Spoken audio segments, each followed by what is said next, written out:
हम भारतीय इतिहास के कुछ अन्य तिथियों या फिर घटनाक्रमों को देख लेते हैं। जैसे 250 ईसा पूर्व में तीसरी बौद्ध परिषद आयोजित की गई थी, तीसरी बौद्ध संगीत जो कराई गई थी। 200 ईसा पूर्व में मध्य एशियाई संपर्कों की शुरुआत एवं बैक्ट्रियन यूनानियों का आक्रमण हुआ था भारत में। 184 ईसा पूर्व जो है मौर्य साम्राज्य का पतन हो गया था। 322 ईसा पूर्व के आसपास मौर्य साम्राज्य का जन्म होता है और 184 ईसा पूर्व के आसपास मौर्य साम्राज्य का पतन हो जाता है। 100 ईसा पूर्व के आसपास सातवाहन राजवंश की स्थापना होती है दक्कन में। सातवाहन राजवंश की स्थापना कब होती है? 100 ईसा पूर्व के आसपास। 78 ईसा पूर्व के आसपास 78 ईसा पूर्व के आसपास शक युग की शुरुआत कुषाण शासक कनिष्क ने की थी। शक युग की शुरुआत कुषाण शासक कनिष्क ने की थी 78 ईसा पूर्व में। 57 ईसा पूर्व में विक्रम युग की शुरुआत हुई थी। 57 ईसा पूर्व में विक्रम युग की शुरुआत हुई थी। 78 ईस्वी में ईसा पूर्व से अब ईस्वी आ गए हैं। 78 ईस्वी में गौतमीपुत्र सतकर्णी सातवाहन बने थे। गौतमीपुत्र सातकर्णी जो है सातवाहन शासक बने थे। 240 ईस्वी में श्रीगुप्त द्वारा गुप्त साम्राज्य की स्थापना की गई थी। श्रीगुप्त द्वारा गुप्त साम्राज्य की स्थापना कब की गई थी? 240 ईस्वी में।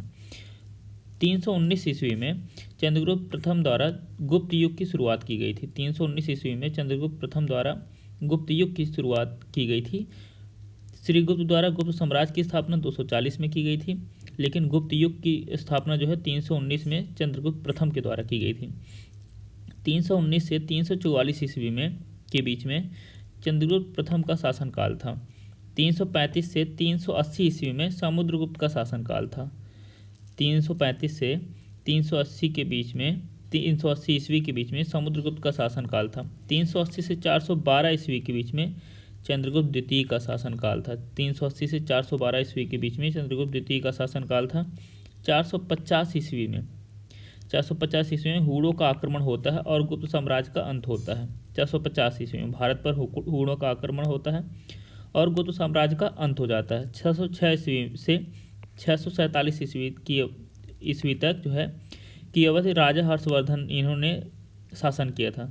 973 से 1190 ईस्वी तक का शासन कल्याणी के चालुक्य ने शासन किया था। 753 ईस्वी में दंती दुर्ग द्वारा राष्ट्रकूट वंश की स्थापना की गई थी। राष्ट्रकूट वंश की स्थापना किसके द्वारा की गई थी? दंती दुर्ग द्वारा। कब? 753 में।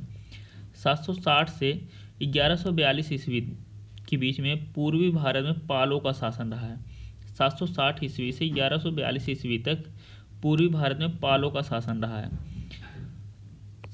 788 ईस्वी में आदि शंकराचार्य का जन्म होता है। कब आदि शंकराचार्य का जन्म कब होता है? 788 ईस्वी में।